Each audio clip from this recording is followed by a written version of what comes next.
you by Community Reach Manchester in association with NHS North Manchester Clinical Commissioning Group.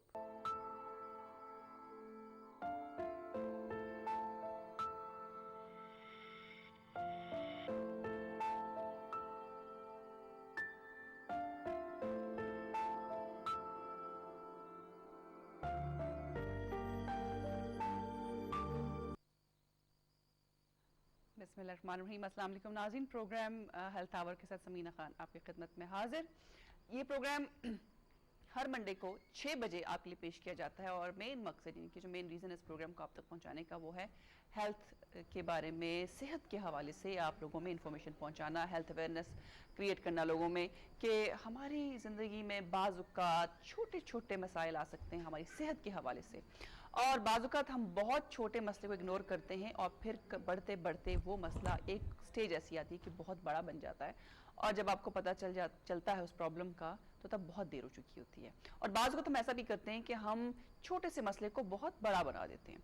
तो इस programme का basic मकसद ही यही है कि आप लोगों को बताया जाए कि कौन सी बात, कौन सा आपका हेल्थ इशू जो है वो अलार्मिंग कंडीशन है, आपको उसमें फ़ौरन जाना चाहिए डॉक्टर के पास, और कौन सा हेल्थ इशू ऐसा है कि जिसमें आप थोड़ा बहुत रिलैक्स कर सकते हैं और उसमें आपको परेशान होने की ज़रूरत नहीं है। छोटी छोटी एहतियात करने से या जीपी से को कंसल्ट करने से आपकी वो सेहत में बेहतरी आ सकती है।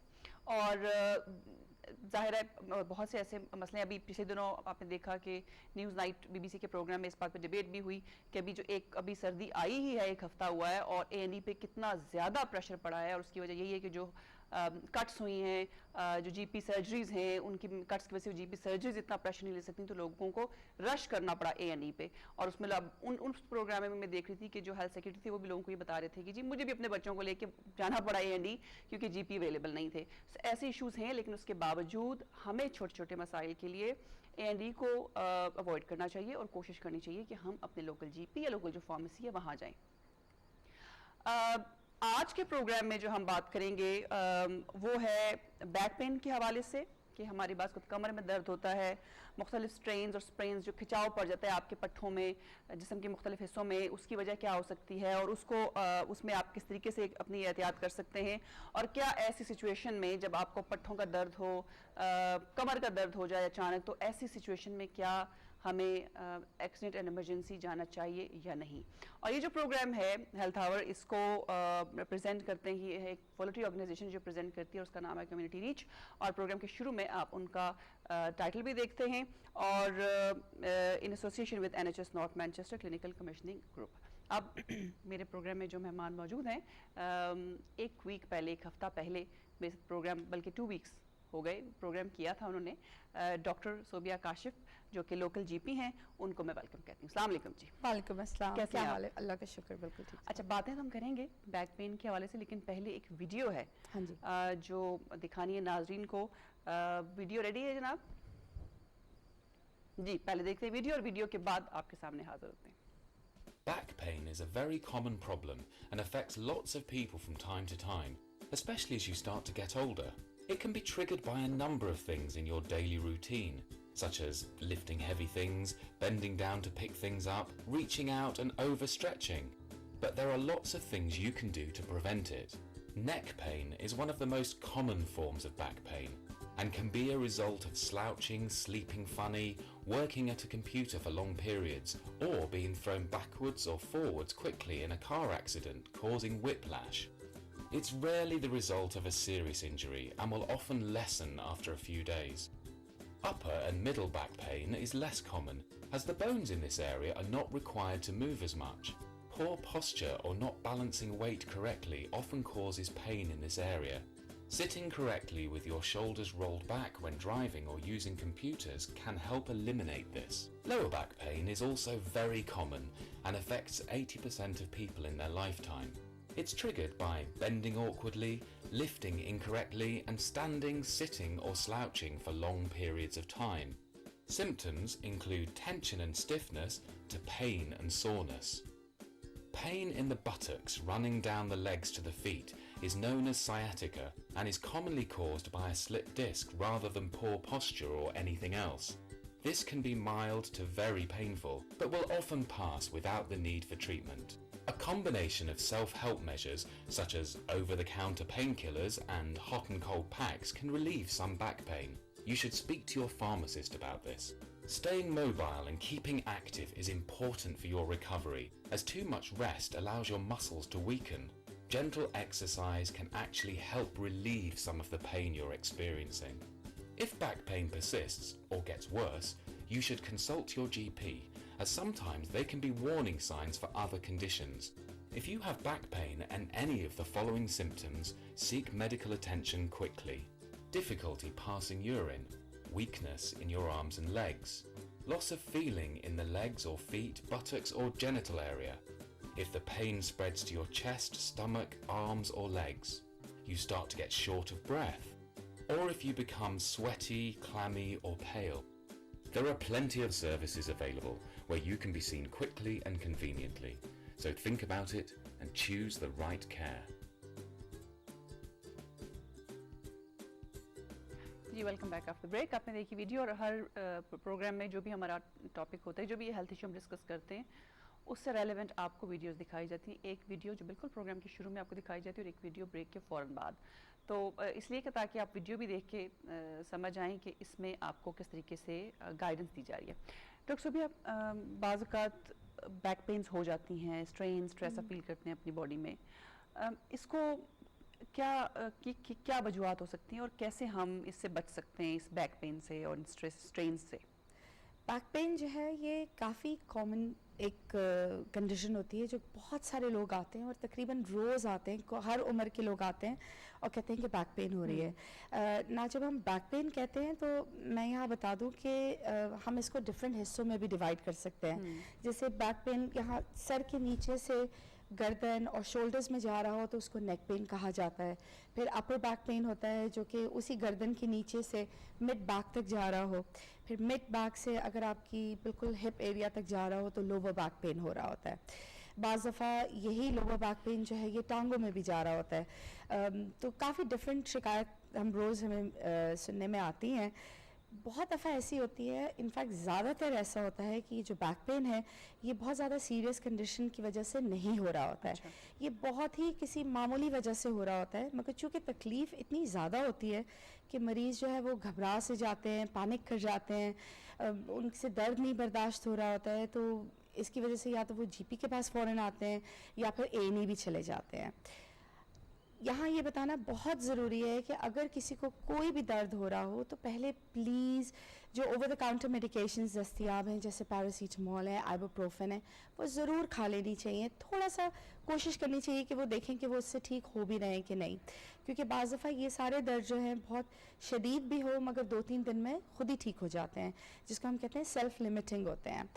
और ये इनकी जो वजूहात होती हैं या ये क्यों हो जाते हैं, तो ये बाज़ दफ़ा अगर आप बिल्कुल तेज़ी से फॉर इंस्टेंस गाड़ी से ही निकले, गलत पोस्चर में निकल गए, एकदम से ट्विस्ट करा तो आपकी जो पट्टियाँ हैं इनमें स्ट्रेन पड़ जाते हैं, मसल्स पुल हो जाते हैं, तो उसकी वजह से दर्द होता है।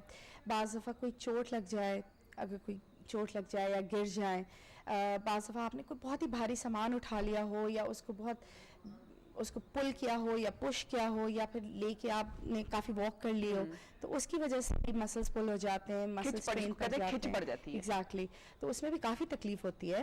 और फिर ये इसी तरीके से अगर आप घर में काम कर रहे होते हैं, अंदाज़ा नहीं रहता, आप गलत तरीके से बेंड हुए हुए होते हैं, आपका पोस्चर सही नहीं होता है।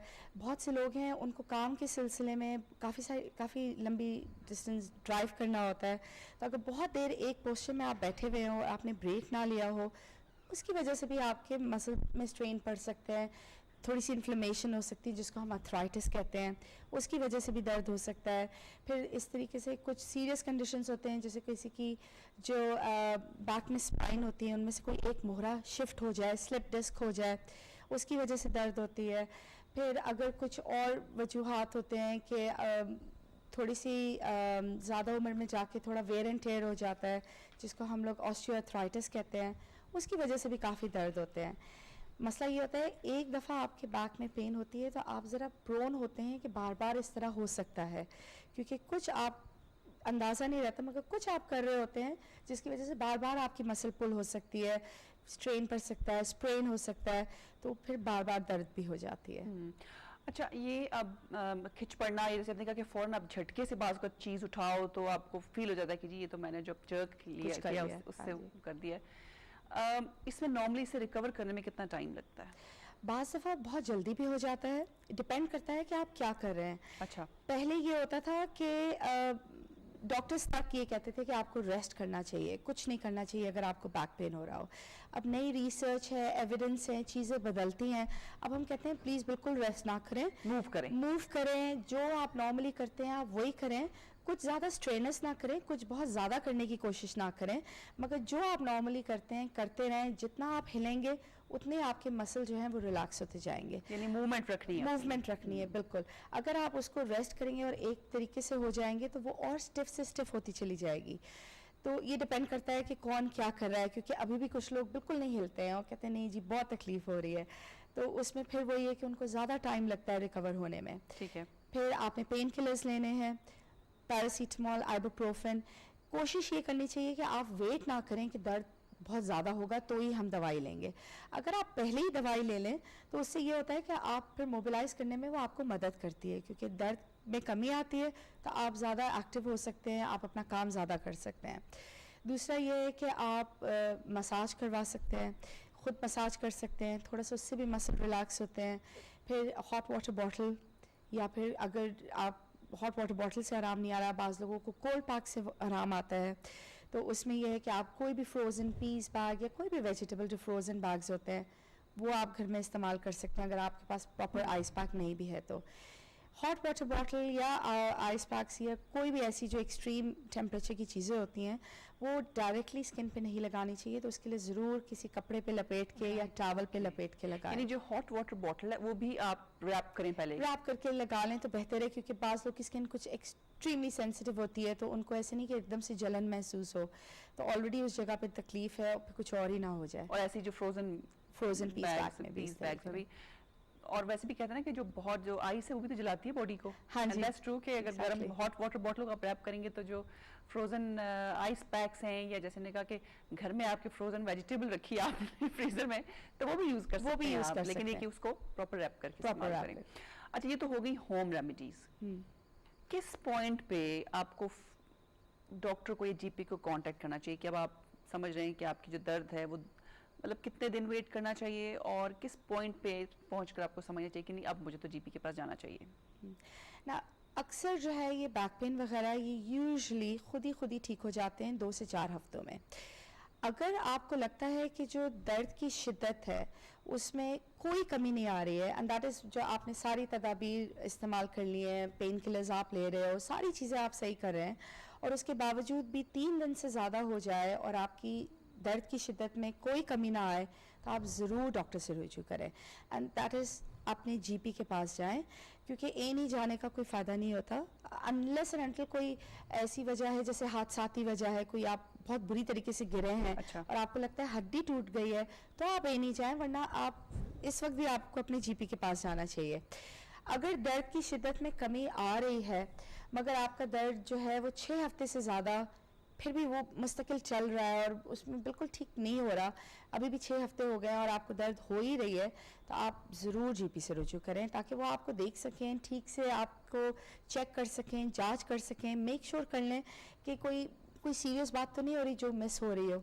मगर इस 6 हफ्ते के दौरान भी कोशिश यही करनी चाहिए कि आप एक्टिव रहें, पेन किलर्स ले रहे हों, अपने पोस्चर का ख्याल रख रहे हों, बहुत ज़्यादा आराम नहीं कर रहे हों। ये बात मैं इस पर थोड़ा डिस्कस करना चाहूँगी कि पोस्चर के बारे में अक्सर कहते हैं कि कीप योर पोस्चर राइट। आप काम पे हैं तो आपका पोस्चर ऐसा होना चाहिए। बहुत से लोग मैंने देखा है कि अपने ऑफिस चेयर पे भी उन्होंने मुख्तलिफ वो कुशन्स रखे होते हैं कि हमारा पोस्चर राइट रहे, लेकिन उसके बावजूद आप बैक को शायद रख सकेंगे, लेकिन आपके जो कंधे होते हैं, शोल्डर्स होते हैं, इनको कितनी देर तक आप ऐसे बैठ सकते हैं? आपको कहीं ना कहीं ऐसे होना पड़ता है। और मुझे क्योंकि टॉल हूँ मैं, मेरे कैमरा मैन अक्सर मुझे ये कहते हैं कि स्मिनी जब तुम बैठ के प्रोग्राम शुरू करती हो तो ऐसे होती हो, और जैसे टाइम गुजरता जाता है आगे आगे फिर हमें आके दोबारा कैमरा ठीक करना पड़ता है। सो ये एक नेचुरली हर इंसान के साथ होता है।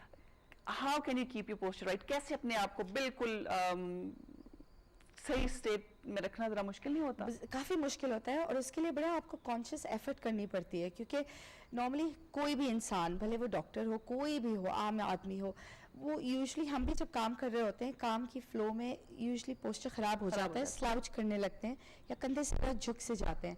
मगर बेहतरीन तरीका ये होता है कि आपके कंधे पीछे होने चाहिए, बैक आपकी हर वक्त स्ट्रेट होनी चाहिए। इससे एक तो आप लगते भी अच्छे हैं, आपका पोस्चर अच्छा होता है, आप काफ़ी टॉल हैं मगर और लोग ज़रा टॉल भी लगते हैं उससे ना, तो ये ज़रूर होना चाहिए। फिर आपकी चेयर जो है वो कंफर्टेबल होनी चाहिए, स्पेशली वो लोग जो जिनका काम बैठने वाला है, 9 to 6 आपने ऑफिस में बैठे ही रहना है, तो ज़रूर कोशिश करनी चाहिए कि आपकी जो चेयर है वो कंफर्टेबल है, उसमें बैक सपोर्ट है, आर्म रेस्ट है, ताकि आप अपना वेट जो है वो इवनली शिफ्ट कर सकते हैं। एग्जैक्टली बहुत से लोग हैं वो जब खड़े होते हैं तो वो दोनों टांगों पे अपना वजन भी नहीं डालते हैं, तो कोशिश यही करनी चाहिए कि आप ऐसे खड़े हो कि आपकी दोनों टांगों पे, दोनों पाँव पे आपका वजन इक्वली चलना चाहिए। बिल्कुल सही। अच्छा, अक्सर लोगों को जिनको बैक पेन है, कैसे हम इसको डिफर करें कि ये बैक पेन है या किडनी पेन है? क्योंकि बाज़ तब कंफ्यूज करते हैं अपने बैक पेन को किडनी पेन के साथ। दोनों में कैसे पता चले कि नहीं ये मेरा बैक तो नहीं है, it's not going away, that's my kidney? फिर उसमें यही होगा कि अगर किडनी में कोई इन्फ्लेमेशन होती है या किडनी में जैसे गुर्दों में पथरी हो जाती है, वो बहुत ही ज़्यादा पेनफुल कंडीशन होता है, तो उसमें थोड़ी सी पेशाब में भी प्रॉब्लम होने लगेगी। अच्छा। उसमें ये है कि बाज़ दफ़ा अगर वो स्टोन ज़रा बड़ा है और वो पेशाब की जो पाथवे है उससे क्रॉस होने में उसको डिफ़िकल्टी हो रही है, तो थोड़ा सा खून भी आने लगता है पेशाब में, फिर वो उसकी शिद्दत इतनी ज़्यादा सिवियर होगी कि वो आपके पैरासीटामोल और आइबुप्रोफेन से नहीं ठीक हो रहा होगा। सो जैसे आपने दवाइयाँ ले ली हैं, वो कॉन्स्टेंटली आपको बहुत ज़्यादा तकलीफ़ है, बहुत शिद्दत है, बहुत सिवियर पेन हो रहा है, किसी चीज़ से ठीक नहीं हो रहा है, रात भी आप पूरी जाग रहे हो, then it means obviously something serious is happening और आपको A&E में जाके ज़रूर दिखा दें। That's good। यानी कि अगर आपको खुदा ना खास्ता बैक पेन है, हो नहीं जा रहा और आप दवाई ले रहे हैं, पैरासिटामोल रहे हैं, आइबुप्रोफेन ले रहे हैं, लेकिन आपके दर्द में कोई कमी वाकई नहीं हो रही और साथ साथ में आप जब यूरिनेशन के लिए जाते हैं तो उसमें प्रॉब्लम हो रही है, तो आप ये समझ लें कि ये आपका खुदा ना खास्ता किडनी से रिलेटेड है, तो एक्ट फास्ट, जल्दी जाएं आप अपने जीपी के पास। कुछ और सिचुएशंस ये भी होती हैं कि अगर आपको बहुत तेज़ बुखार हो रहा हो, अच्छा, और आपने दवाई फिर से ले ली है और बुखार में कमी नहीं आ रही और बहुत ज़्यादा बैक पेन भी हो रहा है, तो फिर हमें शक होता है कि कोई स्पाइन में कोई इन्फेक्शन तो नहीं हो रही है, तो उसमें भी A&E जाना चाहिए। अच्छा। अगर एकदम से ये हो जाए कि आपको अपने पेशाब में या टॉयलेट में कोई कंट्रोल ना रहे, एक्सीडेंट्स हो रहे हैं, आप पेशाब खुद ही निकल रहा हो, आप उसको रोक नहीं सकते हैं, तो ये बहुत ही इमरजेंसी केस होता है, या आपको A&E जाना चाहिए, क्योंकि इसका मतलब होता है कि जो रीढ़ की हड्डी में से जो नर्व्स निकल रही होती हैं, तो वो कहीं पे दब रही है और वो इतनी बुरी तरीके से दब रही है कि वो ठीक से सप्लाई नहीं कर पा रही है, तो उसके लिए आपको ज़रूर A&E जाके अपना चेकअप कराने की ज़रूरत है। फिर ये है कि अचानक से आपके किसी हाथ या पैर में कोई जान ना रहे, आपसे चला ना जाए, वज़न ना आप अपना वज़न ही नहीं उठा सकें, जिसको कहते हैं बिल्कुल ही वीक हो जाए, बिल्कुल डेड सा फील करने लगे, तो A&E जाने की ज़रूरत है। और उसी तरीके से अगर आपको हिप के नीचे अपने प्राइवेट एरियाज़ में कोई भी फीलिंग महसूस नहीं हो रही हो, तो इसका मतलब है वो नर्व कम्प्लीटली ब्लॉक हो रही है और आपको A&E जाना चाहिए और जाके अपना मुआयना कराना चाहिए। अच्छा, आजकल क्योंकि सर्दी चल रही है, क्या ये जो आप कह लें ये जो हमारा पेन्स हैं या जो स्प्रेन्स हैं, ये कॉमन टाइप ऑफ इंजरी हो सकती है हमारी मसल में, इसको हमें इस मौसम के साथ रिलेट करना चाहिए या नहीं? कर भी सकते हैं, क्योंकि ऑब्वियसली इस मौसम में बहुत ज़्यादा लोग एक्टिव नहीं रहते हैं, जो एक्टिव लोग होते हैं वो भी चूँकि ठंड होती है तो वो ज़्यादा बाहर नहीं निकलते हैं, बाज़ लोगों को समर में वॉक करने की आदत होती है तो वो वॉक भी नहीं कर पा रहे होते हैं, एक्टिविटी आपकी कम हो जाती है, थोड़ी सी सब सर्दियों में ज़रा लेज़ी हो जाते हैं, तो बाज़ दफ़ा मसल पुल के चांसेस ज़्यादा होते हैं। अच्छा। दूसरे ये कि दिन इतने छोटे होते हैं, ऑलरेडी कुछ करने को भी दिल नहीं कर रहा होता है, तो इस वजह से थोड़ा सा कॉमन हो सकता है। फिर ठंड में भी ये होता है कि अगर थोड़ा सा भी आपको पहले कभी चोट लग चुकी है, आपके जॉइंट्स में कोई प्रॉब्लम है, तो सर्दियों में या डैम्पनेस या बहुत बारिश के मौसम में थोड़े से उस दर्द में ज़्यादा चांसेस होते हैं कि वो दोबारा हो जाए या ज़रा दर्द ज़्यादा महसूस होने लगता है। अच्छा, जो सर्दियों में आजकल के इस मौसम में बहुत गर्म घरों से हीटिंग है या फायर प्लेस ऑन है और आप फ़ौरन बाहर निकलें, उससे भी स्ट्रेन्स वगैरह मसल्स में दर्द जी होती है? बिल्कुल, अगर एकदम से ठंडी हवा लगती है, बाज़ दफ़ा बहुत कॉमनली लोगों की गर्दन में लग जाती है और एकदम से स्टिफ हो जाती है, वो एकदम हिला भी नहीं सकते हैं। ये भी सेल्फ लिमिटिंग कंडीशन होती है और ये खुद ही ठीक हो जाती है, मगर ऑब्वियसली जब होती है तो जिसको होती है वही जानता है। एग्जैक्टली, और बड़ी तकलीफदेह अमल होता है। और हम कुछ भी कह लें, अगर हमें या हमारे चाहने वालों को कोई प्रॉब्लम होती है तो हम सारे ही पैनिक करते हैं। तो उसी के लिए ये जो सारी एहतियाती तदाबीर हैं वो ज़रूर करनी चाहिए। मेक श्योर करना चाहिए कि आप नाइसली रैप्ड अप हैं, वार्म हैं, आपने गर्म कपड़े पहने हुए हैं, भले थोड़ी देर के लिए ही बाहर जा रहे हैं, मगर ये कि आपने ठीक ठाक अपने आप को कवर किया हुआ है। दूसरा ये है कि आप कोशिश करें कि आप एक्टिव रहें। बैक पेन जिनको भी होती है, वो किसी उम्र में भी हो, उनको चाहिए कि वो कुछ ना कुछ एक्सरसाइज ज़रूर किया करें, स्पेशली स्ट्रेचिंग एक्सरसाइजेस जो होते हैं जिसमें थोड़ा सा वो अपने बैक को खींचें, खिंचाव महसूस करें, ताकि उससे वो बड़े अच्छा होता है बैक को स्ट्रेंथन करने के लिए, बैक को मजबूत करने के लिए। ज़रूरी नहीं है कि हर आदमी जिम जाए, फ़ौरन से आप जिम की मेंबरशिप ले लें। आप घर में भी बहुत कुछ कर सकते हैं। आप अब तो इतनी सहूलियात हैं, आप इंटरनेट पे चेक कर सकते हैं, गूगल पे डाल सकते हैं, NHS की इतनी सारी वेबसाइट्स हैं, आप उस पर चेक कर सकते हैं। चूज़ वेल की वेबसाइट है, आप उसमें अगर आपको बैक पेन नहीं भी हो रही है तो भी आप जो है वो बैक की एक्सरसाइजेस के बारे में देख सकते हैं। रोज़ाना अगर आप थोड़ी देर के लिए भी ये एक्सरसाइजेस करें तो वो आपके लिए काफ़ी अच्छा होता है। जो लोग थोड़े से भी ओबीस हैं या ओवरवेट हैं, उन्हें अपनी वेट का भी ज़रूर ख्याल रखना चाहिए। अगर वज़न में कमी आती है तो वो ओवरऑल आपकी पूरी सेहत पे बड़ा अच्छा इफ़ेक्ट होता है। आपको diabetes, blood pressure, heart problems, हर चीज़ से वो बचाती है। दूसरा ये कि आपका खुद ही पोस्चर अच्छा होगा, आप अच्छे लगेंगे, आपकी जो भी मस्कुलर एक्स एंड पेन्स हैं उसमें भी कमी आती है। तो ज़रूर वेट के बारे में अपना ख्याल रखना चाहिए। हेल्दी खाना चाहिए, खूब सारे फ्रूट्स एंड वेजिटेबल्स का इस्तेमाल करें, स्पेशली सर्दियों में, चूँकि इतना ज़्यादा फ्लू एंड कोल्ड कॉमन होता है कि हमें ज़रूर सिट्रस फ्रूट्स, विटामिन सी का एग्जैक्टली इस्तेमाल करना चाहिए। ब्रेक का टाइम है, ब्रेक लेते हैं नाज़रीन, ब्रेक लेते हैं और ब्रेक के बाद हम दोबारा से आएंगे, इसी टॉपिक को कंटिन्यू करेंगे कि वीडियो दिखाएंगे आपको after this short commercial break.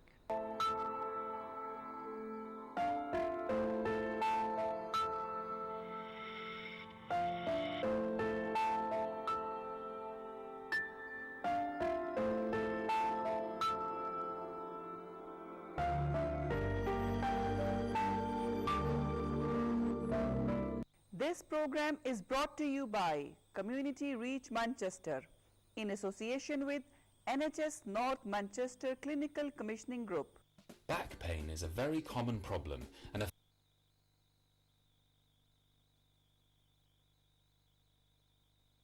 with NHS North Manchester Clinical Commissioning Group.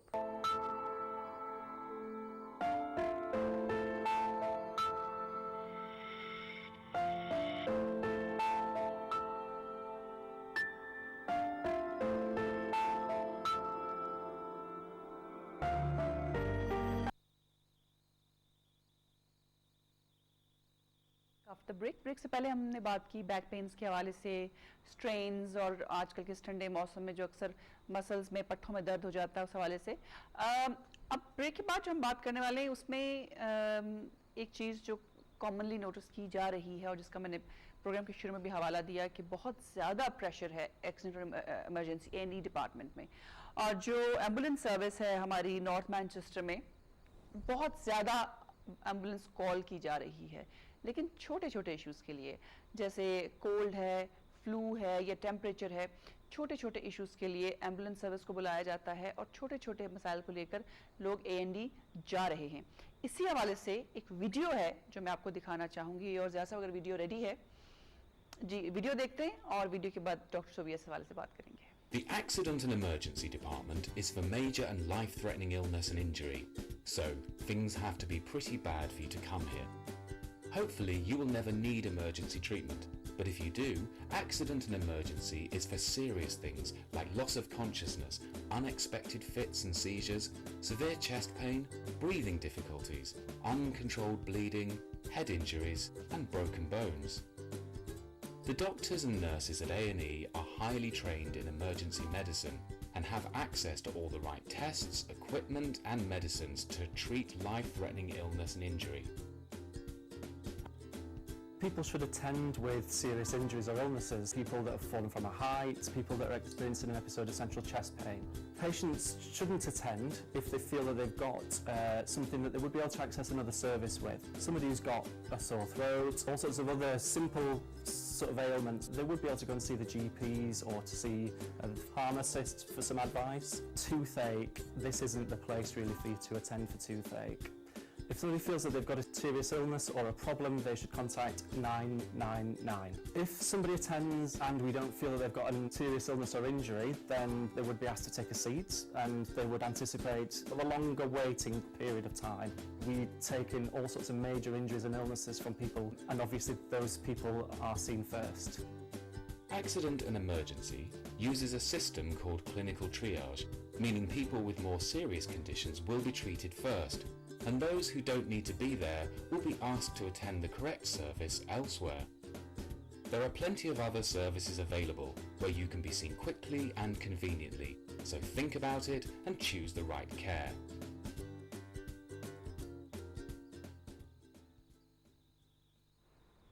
Ji thanks for watching the video. Doctor Sophia, ये बताइए कि क्या एडवाइस देंगे आप लोगों को कि कब A&E को जाना चाहिए, हमें एक्सीडेंट इमरजेंसी को कब इस्तेमाल करना चाहिए? A&E जैसे कि हमने पहले भी बात की थी, इतनी सीरियस कंडीशन में जाना चाहिए जिसमें आपको लगे कि फौरी तिब्बी इमदाद की ज़रूरत है। ऐसी जानलेवा कंडीशंस या हादसाती कंडीशंस जिसमें फौरी तिब्बी इमदाद की ज़रूरत है, उसमें A&E जाना चाहिए। क्योंकि A&E में जब आप जाते हैं और आपको कोई ऐसी चीज़ हो रही होती है जो कि बहुत ही सेल्फ लिमिटिंग कंडीशन है, जो खुद ही ठीक हो जाएगी, तो आप अपना ही वक्त ज़ाया करते हैं, आप काफ़ी देर वहाँ इंतज़ार करते हैं और फिर आपको डॉक्टर देख के कहते हैं कि ओ आप कल सुबह अपने GP के पास चले जाएं। तो बेहतर नहीं है कि आप पहले ही अपने GP से ही रब्ता करने की कोशिश करें। बहुत से लोगों को लगता है कि अगर 6 साढ़े 6 के बाद अगर GP बंद है तो शायद हम अपने GP से बात नहीं कर सकते हैं। ऐसा नहीं है। प्लीज़ फिर यही कहा जाएगा कि अपने सर्जरी फ़ोन करें। उससे ये होता है कि अगर आंसर फ़ोन पे भी वो आपको आउट ऑफ आवर्स सर्विस का नंबर दे रहे होते हैं, आप वहाँ फ़ोन करेंगे तो वहाँ आपको GP से बात हो जाएगी। आपका शायद अपना GP ना हो मगर कोई दूसरा GP होगा जो कि आपको सही मशवरा दे सकते हैं। A&E जाने के लिए अगर कौन सी कंडीशन ज़रूरी हैं तो वो, या कौन सी कंडीशंस होनी चाहिए, तो बहुत सीवियर चेस्ट पेन हो रहा हो क्योंकि डर होता है कहीं हार्ट अटैक ना हो रहा हो, किसी को फालिज हो जाए या एकदम वीकनेस हो जाए तो उसमें स्ट्रोक का खदशा होता है, तो उसमें A&E जाना चाहिए। किसी को ऐसी चोट लगे कि खून बिल्कुल ही ना बंद हो रहा हो, बहुत खून बह रहा हो, तो A&E जाना चाहिए। कोई ऐसी चोट जिसमें शक हो कि हड्डी टूट गई है या फ्रैक्चर हो गया है तो उसमें A&E जाने की ज़रूरत है। तो इन सब जो भी ऐसी कंडीशन है जो आप ऑब्वियसली आप घर में जिसको ट्रीट नहीं कर सकते हैं, जो आपको बहुत से लोगों को खुद पता होता है मगर वो पैनिक सिचुएशन हो जाती है या घबराहट में A&E लेके चले जाते हैं या ख़ुद चले जाते हैं। फिर ऐसे कंडीशंस जिसमें सांस लेने में कोई दुश्वारी हो रही हो, स्पेशली बच्चों को या बड़ों को अगर सांस नहीं ली जा रही है, बहुत ज़्यादा वीज़ हो रही हो, जैसे आपका लास्ट प्रोग्राम था वो आस्मा या चेस्ट प्रॉब्लम्स पे की वजह से, तो फिर आपके इन्हेलर से फ़र्क नहीं पड़ रहा है, किसी चीज़ से भी फ़र्क नहीं पड़ रहा है, डेफिनेटली A&E ज़रूर जाएं। उसमें भी अगर आप A&E खुद जा सकते हैं, आपको लगता है कि आप इतनी बेहतर पोजीशन में हैं तो खुद चले जाएं। एम्बुलेंस सर्विस को जब आप फ़ोन करते हैं तो आप उनको ब्लॉक कर देते हैं, वो आपके पास आते हैं रश करके, वो भी पैनिक कर आते हैं कि पता नहीं क्या मसला है। जब वो देखते हैं कि पेशेंट बिल्कुल ठीक है तो शायद कोई ऐसा बंदा हो जिसको वाकई उस वक्त एम्बुलेंस की ज़रूरत हो, मगर वो चूँकि वो आपके साथ वो बिजी थे, वो उनके पास नहीं जा सकते हो। बहुत से लोग ऐसे होते हैं बिल्कुल सांस नहीं ले पा रहे होते हैं, उनको प्रॉपर CPR की ज़रूरत होती है मगर उनके पास एम्बुलेंस देर से जाती है, तो वो काफ़ी, ये सब पे हम सब की जिम्मेदारी है कि हम एम्बुलेंसेस को फ्री रखें ताकि वो जो मेजर केसेस हैं, जो एक्यूट इमरजेंसीज हैं, वो उनको डील कर सकें। अच्छा जी, मैं ये मेंशन करना याद नहीं रहा मुझे ब्रेक के बाद कि जो आखिरी हमारा यानी कि आधा घंटा होता है उसमें हम कॉल्स भी लेते हैं, तो लाइव कॉल पे अगर आप आना चाहें डॉक्टर सोफिया से, अगर आप कुछ पूछना चाह रहे हैं ज़रूर सवाल करें, लेकिन कोशिश करें कि जो हमारा रेलिवेंट टॉपिक है, इसके जैसे हम बैक पेन की बात कर रहे हैं, स्ट्रेन्स की बात कर रहे हैं, आपके पट्ठों में कमर में दर्द है, आपको सवाल से कुछ पूछना है, तो इस पर ज़रूर आप डॉक्टर सोफिया से जेनेरिक एडवाइस ले सकते हैं। स्पेसिफिक एडवाइस के लिए आपको अपने GP के पास ही जाना पड़ेगा। अहमद साहब मेरे साथ हैं जर्मनी से। जी अस्सलाम वालेकुम। जी अहमद साहब अस्सलाम वालेकुम। अस्सलाम वालेकुम समीना साहबा, जज़ाकल्लाह। आपने माशाल्लाह बहुत अच्छी डॉक्टर साहबा ने जो एडवाइस दी, बहुत प्यारी, और ये दोनों चीजें प्रैक्टिकली मैं इनसे गुजर चुका हूँ। जो कंधे जो आप कह रही हैं, बैठे बैठे आदमी जो है ना, वो मेरी ड्यूटी नौकरी ऐसी थी, 11 साल कुर्सी के ऊपर ड्यूटी की यहाँ पे, तो वो डॉक्टर ने बताया थोड़ा मैं सीधा होकर जब बैठना शुरू किया तो मेरी पेन सीधा बैठने से जाती रही, जो कंधों की। और दूसरा जो फॉर लास्ट जो है मेरी जो रीढ़ की हड्डी का ऑपरेशन हुआ, वो टांग सोना शुरू हो गई थी राइट साइड वाली। तो जब उन्होंने सीटी बनाई, चेक किया तो देखा, तो वो फिर उन्होंने ऑपरेशन 2013 में मार्च में हुआ, तो ये टांग सोने से अभी हट गई है, ईरानी डॉक्टर है और बहुत अच्छा है। तो ये मैं डॉक्टर साहब की सारी बातें सुनकर अल्लाह ताला जज़ा दे इनको, और इन्होंने बहुत प्यारा एडवाइस दी है और इससे फायदा लोग उठाएंगे। और बहुत आपने जो लाके इनको शुक्रिया, ठीक है, और बहुत शुक्रिया हमारे सेहतों के लिए बहुत शुक्रिया आपका।